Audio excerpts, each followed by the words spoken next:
We're pretty close to the new league year and the NFL offseason really getting underway. We've had some moves so far with the trading of Carson Wentz and a few other moves that look like they're going to happen, like Khalil Mack to the Chargers. This is kind of the offseason's preseason. But today, I really wanted to talk about the Minnesota Vikings again. I am a Viking fan, and every now and then I like to make a video talking about their current situation, my thoughts on it. And today I wanted to throw out some predictions as well. And I know it's going to be really difficult to make predictions on this team considering there's a brand new head coach, brand new GM, both first time head coach and first time GM. So hard to really know how they view the team and their team building philosophies. But either way, once again, I'm just here to basically dump everything, all my thoughts on the Vikings right now, what I'd like to see, and what I ultimately think they will do, at least in this early stage before the draft. Get ready for a lot of action this week. I think there's going to be a quarterback carousel that has only begun spinning with the trading of Carson Wentz to the Washington Commanders.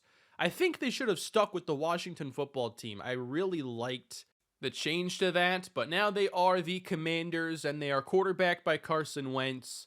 I'm not sure, how much better this could be than Taylor Heineke. But let's try to stick to the Vikings today, and maybe I'll do some streaming or something this week, and I'll give some thoughts on other teams.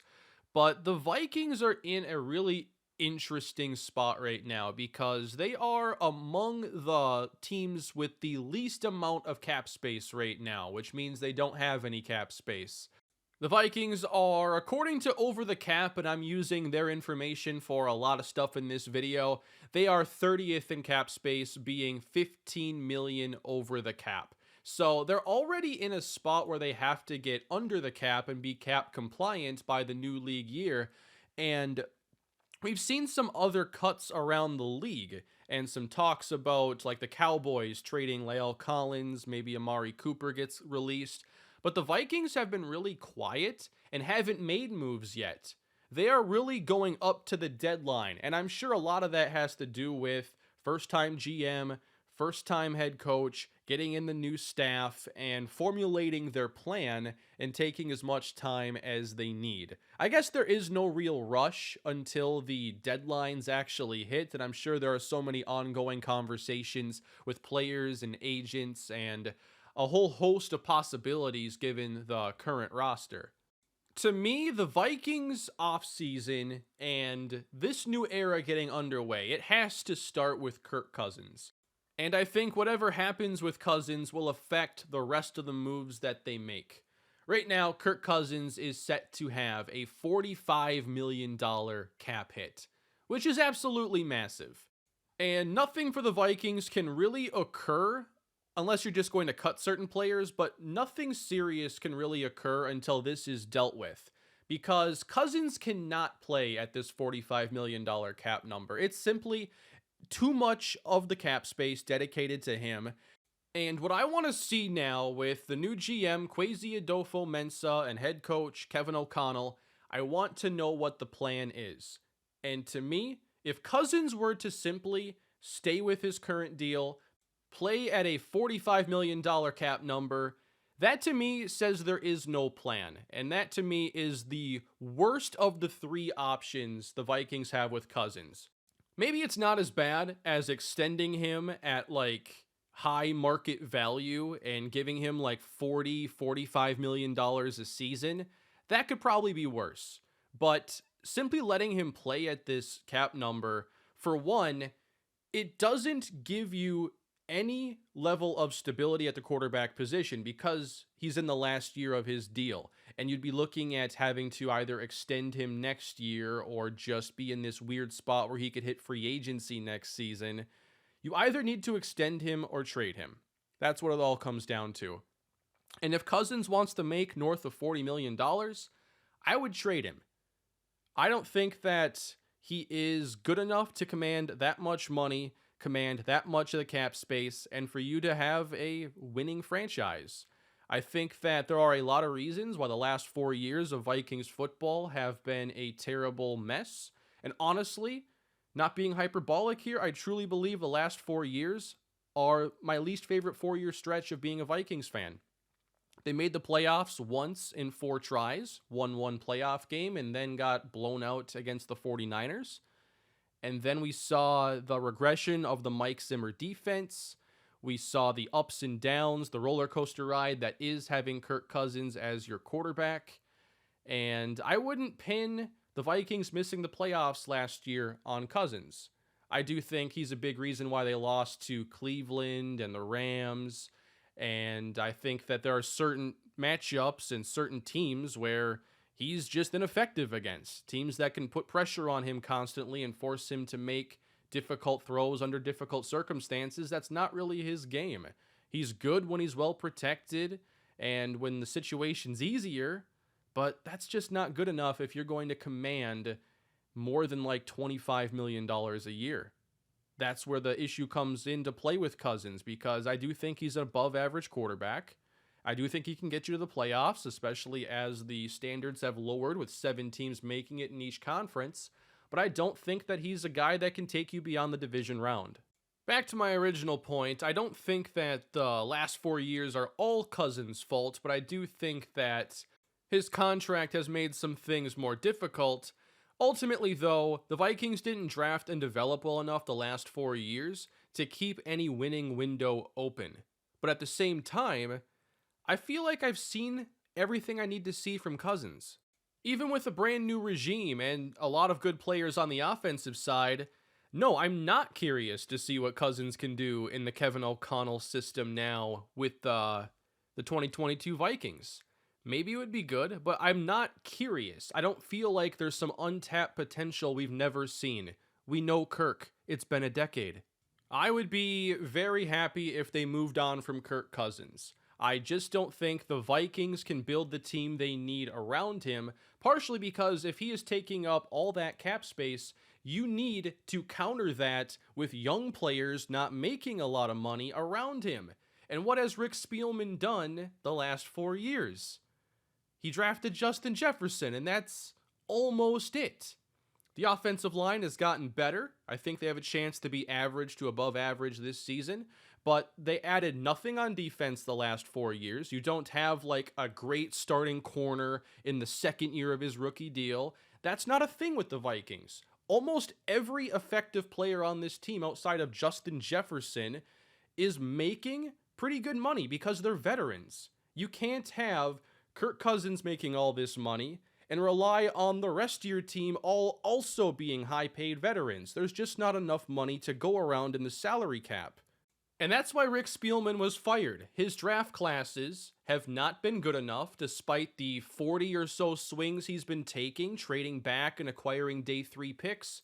You have to at least hit on some of those. And he didn't do a good enough job, and that's why there's a new GM. And I'm not just expecting this new regime to come in and pick up where the Vikings left off. There has to be some considerable change because this team lives in the shadow of the 2017 team that almost went to the Super Bowl. Well, they never had a chance in that Philadelphia game, but they made it pretty far.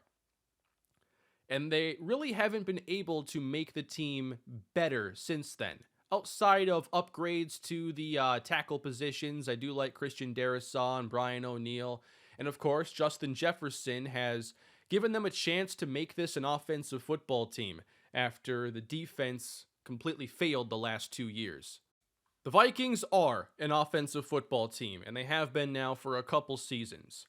So I'm expecting the most change to be on the defensive side, and that's where you have the most decisions to make. Danielle Hunter has only played like 7 games the last 2 years. He's set to have a $26 million cap number. Something probably needs to happen there, but there's also big cap numbers for Eric Kendricks and Harrison Smith. And like I said, you have to act on these players because you're already over the cap. You can trade Kirk Cousins and be under the cap, but I don't think that they're set one way or another. They haven't cut like Michael Pierce or done anything with Eric Kendricks. We haven't heard of restructuring. And to me, I take that and say, they're okay moving in one of two directions. It just depends on where that first domino falls, and that's Kirk Cousins. I think they'd like to extend him if it would be for enough years and for not top dollar money. He's not a top dollar quarterback. But you need a longer term extension to give you flexibility to convert salaries into signing bonuses and to change things, because the contracts players get are not the contracts they just end up playing on. These deals get reworked the next year. They convert money into signing bonuses. There's void years tacked on at the end. These are highly manipulated contracts, and the shorter the contract, the less you can manipulate it. The last extension that Kirk Cousins had was a 2-year extension, which isn't really a flexible one, and part of why they're in this situation now with a $45 million cap hit. On top of that, it's fully guaranteed, so there's nothing you can do outside of extending him, playing him at this number, or trading him. You can't cut him. So what's going to happen this week? The domino has to fall. My gut honestly tells me they're going to be able to keep Cousins, but the more I actually think about it and try to take away the emotional side and just trying to go with the feel of how the Vikings normally operate, and remember there's a brand new GM and he has no ties to bringing Kirk Cousins to Minnesota, I think if you think about it logically, Kirk Cousins is getting traded this week. That is ultimately going to be my prediction. I do think Kirk Cousins will be traded because of him being inflexible with getting the Vikings to a salary they're happy with and having like a 4 or 5 year extension so they can set their plan. I just don't see them signing him to something similar to like the Dak Prescott deal. I just don't think that's going to happen, or it would have probably already occurred. To me, the holdup is them trying to get Kirk to move in their direction and them just waiting on the deadline to see if they ultimately get there. I think there is a plan you can have with Cousins. It just needs to be for a reasonable amount of cap space, because I forget the stat, but like no team has won a Super Bowl with a quarterback over like 13% of the cap. And even then, if you have a quarterback over that, better be one of the best in the league. So if that ultimately happens and the Vikings do trade Kirk Cousins, I think the most logical destination would be Indianapolis because of their need, the stability they could give Cousins with a good offensive line, a good running game that I think is much better than the Vikings. They just don't have the receivers Minnesota has, but the Colts have the cap space and a dome, a good situation, I think, and it wouldn't be a bad situation for them. I could see them going to the playoffs next year with Cousins. I also think their defense is better than Minnesota's too. So the infrastructure in Indy, much better.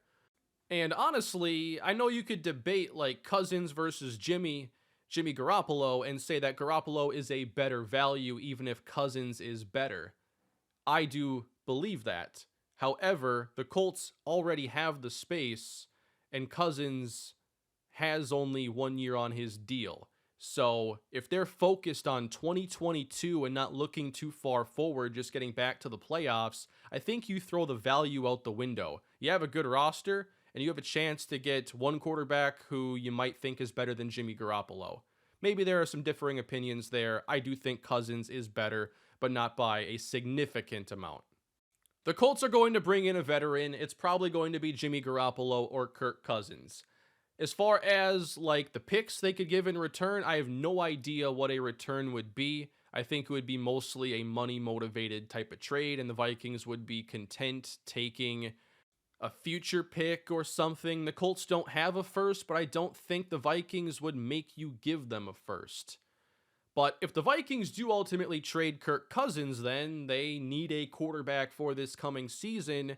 And you want to make sure that you can take advantage of this team that is built to win with their offense, and you certainly want to keep Justin Jefferson happy so his extension or his next contract doesn't end up somewhere else.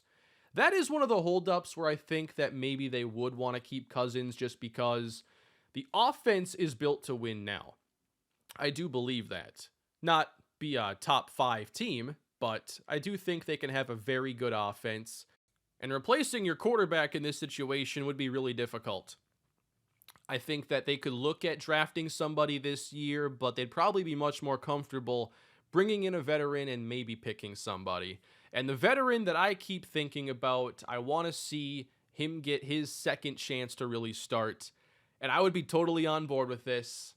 I'd love to see the Vikings sign Marcus Mariota. I really want to see what his next chapter in his career looks like. It didn't end well in Tennessee, and he's got to take his game to the next level, that's for sure. I think he needs to be a more aggressive quarterback and start to open things up as a passer. Does he have it in him? I don't know, but I am really intrigued still with Marcus Mariota. Of course, he does have the running ability as well, gives you more options and what you want to do on offense. When you look at his stats over the course of his career, there was really only one season to be impressed with. That was back in 2016. Maybe it's never going to happen for Marcus Mariota, but if they trade Kirk Cousins, I'd love to see him compete with another quarterback to be the starter, whether that is Kellen Mond or another rookie. I'm not predicting they bring in Mariota, but I would be very intrigued, and ultimately, I'd like that choice. I also would not be against Gardner Minshew, and with how many quarterback vacancies there seem to be this year, I think you're going to see Mariota start somewhere. Gardner Minshew start somewhere. Maybe a couple rookies you wouldn't expect, kind of like Davis Mills last season starting for Houston. It's going to be weird, and the market for these quarterbacks that you weren't thinking about a year ago, I think is going to be incredible. So Marcus Mariota is a free agent now after being a backup for the Raiders for the last 2 seasons. Now, honestly, I think he's going to get paid pretty good. I mean, look what Mike Glennon got a handful of years ago from the Bears, or Sam Bradford. If you are just a quarterback who a team can talk themselves into starting, that's basically worth $15 to $20 million right there. I think Mariota is going to get between 10 and 20 this year. Maybe a 1-year or a 2-year deal, but I would expect him to command pretty good money. We'll see if I'm way off. But I just think the demand is so high. The only way Mariota plays somewhere for 1 year, $6 million, is if there's only one team interested. There's going to be more than one team. When it comes to free agency, more players get overpaid than underpaid. And it's because there is a market at play, and demand is high for free agents, especially at quarterback. So I am writing down these predictions, and maybe we'll revisit these this week sometime. But so far I got Cousins will be traded and Mariota making $10 to $20 million a year on whatever contract he ends up getting. I'm not sure if that one's bold. That's what I think. I know it's kind of a wide window at 10 to 20. Maybe I'll up it to 15 to 20. How about that? So, I talked a lot about this domino falling for Minnesota that is Kirk Cousins. And I think if he stays on the team, he's still going to have a good cap number, even with an extension, and you're going to have to make some cuts. If you move on from him, I think you have more leeway with keeping some of those defensive players. But there's still going to be some that ultimately leave this year. I think the first player the Vikings are going to move on from is Michael Pierce. The Vikings have made a couple signings in the last couple of years. They signed Michael Pierce in 2020. And then Dalvin Tomlinson last season. And that was a curious move because you'd think they both kind of play that same run-stopping first role. And I thought that would lead to at least a good run defense for the Vikings. And they were atrocious at stopping the run. A lot of name value, but it just didn't get the job done a year ago. This season, Pierce is set to command a $10.5 million cap number if he's cut pre-June 1st. $4 million in dead money, $6.5 million freed up. I think that'll be the first move they make, as his contract is easier to gain flexibility with than Dalvin Tomlinson, who has a $7.5 million cap number. I do think they can make it work with both, because it sounds like with new defensive coordinator Ed Donatel, they're moving to a 3-4, and I do have thoughts on that. This is just, from afar, my opinion has been in the modern NFL, you're playing nickel at least 50% of the time, most of the time more. So if you don't already run a 3-4, I'm not sure it really makes sense to install a defense you're not going to be in most of the time, and to bring in personnel for that 3-4 defense.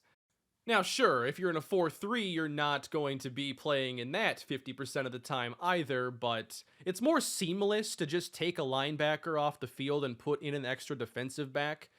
I've actually grown to love the 3-4 defense. I just don't know if it makes sense to install it if you're not already running it, but it's not really a big deal. And ultimately, when you think about roster construction, 2 kind of run defense-oriented defensive tackles making free agent money probably doesn't fit. So I'll say Pierce is out, Tomlinson stays, and then what do you do with Anthony Barr? Kevin O'Connell has actually brought him up in his press conferences so far, which is a little bit interesting perhaps. I'm not sure if there's anything to take away from that. But basically, Barr redid his deal last season that gave the Vikings some flexibility, but voided the last 2 years of his deal. So he's basically going to be a free agent. He almost left a handful of years ago to go to the Jets. Remember that? For one day, I thought Anthony Barr was a Jet. Then he came back to Minnesota the next day. Here, I do think there's a chance to bring him back as a pass rusher, but because other teams would probably view him the same, there might be a good market for Anthony Barr. And at times last year, he looked like the Vikings' best defensive player. In certain games, he sure showed up, like in the Rams game. But this is a tricky one, because it's probably more likely Barr goes. But I could also see him just coming back for at least a year and maybe resetting his market as an edge rusher for next year. I don't know, this is tough because he's also dealt with some injuries the last couple of years. He's now 30. But if the Vikings do move on from Kirk Cousins, this is the kind of move they could then afford to make. If Cousins stays and there's that huge salary cap number, extension or not, Barr's probably gone. According to the cap calculator on overthecap.com, if they were to trade Cousins and then release Pierce, they'd have around $26 million in space. So it makes a lot of other moves possible, like addressing offensive line, maybe adding defensive players. Ultimately here, with Anthony Barr, I do think that they are going to move on from him. He could come back, like I said, but they have to look at areas to start getting younger, and Barr has never been a full-time edge rusher in the NFL, and he's now 30. They're going to move in a different direction, I'll say. I think you also have to explore Eric Kendricks' situation. He's also been more banged up as he gets older. He's 30 years old, has a $13.3 million cap number this year, and you can save $7.5 if you choose to cut him this season. I don't think Kendricks will stay at this number with Minnesota. I also think that he's probably good enough to not just straight up take a pay cut. So I think the Vikings will ultimately end up releasing or trading Eric Kendricks. And I wouldn't love to see that. I think Kendricks is an awesome player, especially when fully healthy. He's developed into one of the best off-ball linebackers in the league, but he is getting older, has been more banged up, and they're going to want to turn over the roster in some spots. So I'll say Kendricks is sadly out.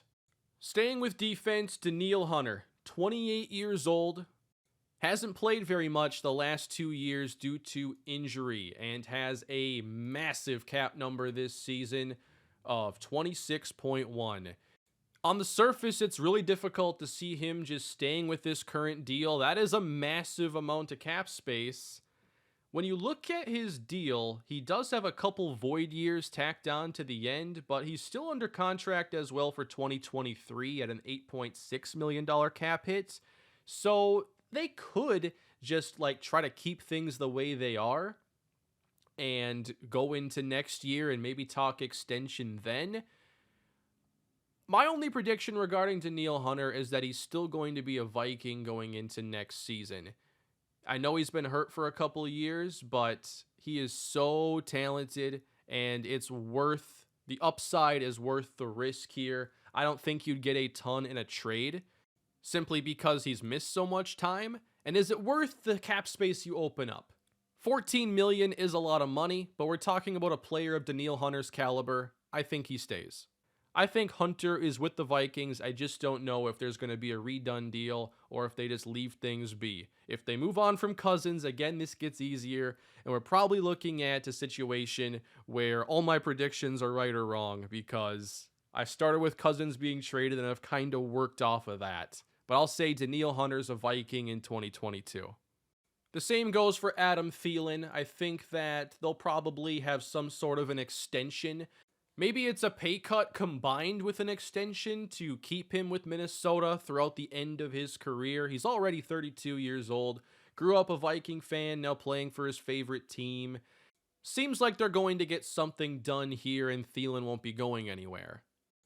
One more veteran to talk about would be Harrison Smith, who's now 33 years old. He was drafted all the way back in 2012 and was one of Rick Spielman's best selections. I think he's been the heart and soul of this defense, especially playing with Mike Zimmer and the ways he deployed him.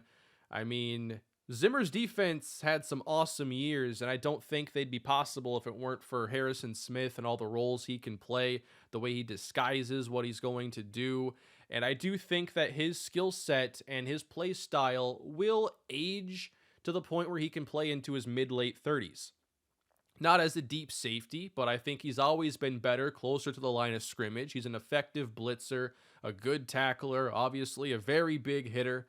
And you do wonder how, a physical brand of safety play, helps him continue his career, but I don't think he has really shown significant signs of age in that regard. So I think they're able to probably look at redoing this deal a little bit, and Harrison stays. Ultimately, with these predictions, I don't have them moving on from a ton. It could go the complete other way, and they keep Cousins, and they cut like all the defensive guys and just go all in on offense, but rebuild the defense. And I'll lay out a scenario. Maybe that is the scenario. If they keep Cousins, I think Kendricks is gone. Maybe Barr. Harrison, we'll see. He might be the one veteran that sticks around. Pierce is probably gone. Maybe Danielle Hunter. If Cousins stays, though, that's ultimately the way I think it would have to fit in, is you sacrifice the entire defense to make it work, and the draft is used to rebuild that while free agency supplements the offense, which is a viable route and an interesting one, but it requires moving on from a lot of players. Maybe I'm too attached to some of these defensive players right now, and even my plan I'm laying out here doesn't make a lot of sense because it's kind of a half rebuild while you move on from your quarterback, which maybe isn't the right way to go about it. But if you do plug that gap with a solid quarterback, at least you still have a foundation around it on the defensive side. A lot of this depends on if they see this being a team that needs to be kind of dismantled now, or if you do it over the course of a couple years. And if you end up having success in 2022, maybe the plans are changed a little bit. This is a tricky team, I think, to make predictions on, and it's the team I follow the most. So I've kind of laid out a mock draft equivalent here for the next couple weeks of Vikings football. So I have, to recap, Kirk Cousins gets traded. Don't have a specific destination, but I would think the Colts. I had a prediction on Marcus Mariota's contract, not specifically with Minnesota, but I could see it happen. I say Michael Pierce was going to be cut. I say they won't bring back Anthony Barr and use the money instead to go after a different spot like corner. I think Kendricks is out because I think he could still get pretty good money somewhere. Hunter stays, Thielen stays, Harrison Smith stays. Now, if this all ends up happening here, they would have the space to target players in free agency. I'll say that under all circumstances and situations here, I think they're going to end up trying to bring in Brandon Scherf, plug that last guard spot, and let's stop talking about guard for a while. I'm tired of complaining about that position. I also think they're going to try and address the secondary. They could look to bring back Patrick Peterson, but I could see them going in a different direction, and I'm predicting they will sign Kyle Fuller, previously with the Denver Broncos. There are a lot of veterans available. It's going to be an interesting market because I wonder if there's just, maybe too many available when you look at Stephon Gilmore, Joe Hayden, Kyle Fuller, Chris Harris, Patrick Peterson. Are there enough big contracts to go around?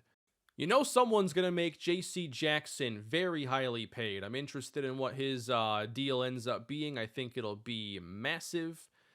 But there are some good corners out there. I'd also look at Darius Williams because of the connection with O'Connell. He would know him from the LA Rams, and he's 29 years old, younger than a lot of the other veterans available, even if it's only by a year. I'll throw another one in here. I think the Vikings sign or re-sign Greg Joseph, their kicker. He ended up having a pretty good season overall. They stuck with him after the miss against Arizona, and I'd say that paid off overall, and I would like to see him come back too. As far as some of the pending free agents for Minnesota, I don't see a lot of them returning. I think Patrick Peterson's gone. I think Xavier Woods is gone. I thought he was good last year, but I just think they'll look to get younger there. Maybe play Cam Bynum, who had some good moments last season. Sheldon Richardson, Everson Griffin, Mackenzie Alexander. I don't think even like Tyler Conklin comes back. I'm actually going to add another prediction here. And looking at their free agents and the age of some of these players and where they are in their careers, I'm saying the only free agents that come back are the specialists.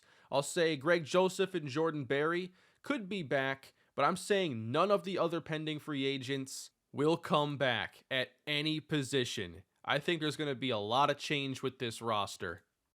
I think they'll make some moves in free agency, and I'm really interested in what it sets up for the draft. I'll revisit these predictions. I don't count on getting a lot of these right, and if Cousins stays, then might have a lot wrong here. I do lean towards them still trading Cousins, but it's not like 100% confidence or anything. It's very 50-50. I just try to lay it out logically, and I don't see them signing Cousins to the mega extension. So if they don't do that, I think the only viable choice is to trade at that point. And like I said in the beginning, if you just keep Cousins on this current deal and the big cap number, I think it really holds you back from truly giving this team a plan in the first year of this new regime. And if you're here and you want to take control of the team, set your plan with Cousins or without. Regardless of who's under center, though, the Vikings need to establish a new core of players to build around that is more than just Justin Jefferson, Irv Smith if he comes back and has a great season. And there are some offensive linemen I think that they've hit on with Brian O'Neill and Christian Darrisaw. Maybe Ezra Cleveland's at least decent. But this is not enough. The Vikings need to really nail this next draft. And I'm wondering if they're able to trade some of these defensive players to get more picks. I also don't see all these players getting much in return because NFL teams will constantly give out massive contracts to players. But when it comes to trading those players and getting something in return, I mean, look at Amari Cooper getting like a 5th round pick or whatever from Cleveland. I just don't see the Vikings getting a ton in trades. Maybe for Danielle Hunter, but that's even a stretch. That market has already been set with the Khalil Mack trade, who did not get a 1st round pick for the Bears. So I really don't see the Vikings being able to do a lot of trading. I think there's going to be some tough cuts, though. And the main thing I want to see here is a clear plan for the front office. The main thing I do not want to see is Kirk Cousins go into this season with the current contract. Nothing is done. You might as well spend your 1st round pick on a quarterback if you end up doing that. I personally don't think this is a Vikings team you just patch up and try to get to the playoffs and see how far you can go. That's what 2018, 2019, those years were to attack that window. Now, you have to establish a new one, and that means getting some new players that can take you into 2022, 3, and beyond. That's all I got for you today, everybody. Hope you enjoyed the video. Let me know what you thought down below. Maybe you have some other thoughts on what the Vikings could do here as we look at the next couple weeks of the offseason. But I love this time of year. It's always a lot of fun, and honestly, being a Viking fan, they always make the off-seasons pretty entertaining. So expect some things to talk about here in the coming weeks. Please leave a like if you enjoyed today's video, perhaps want more like this in the future. Subscribe if you'd like more content from me, and I will see you all next time. Have a great day, everybody.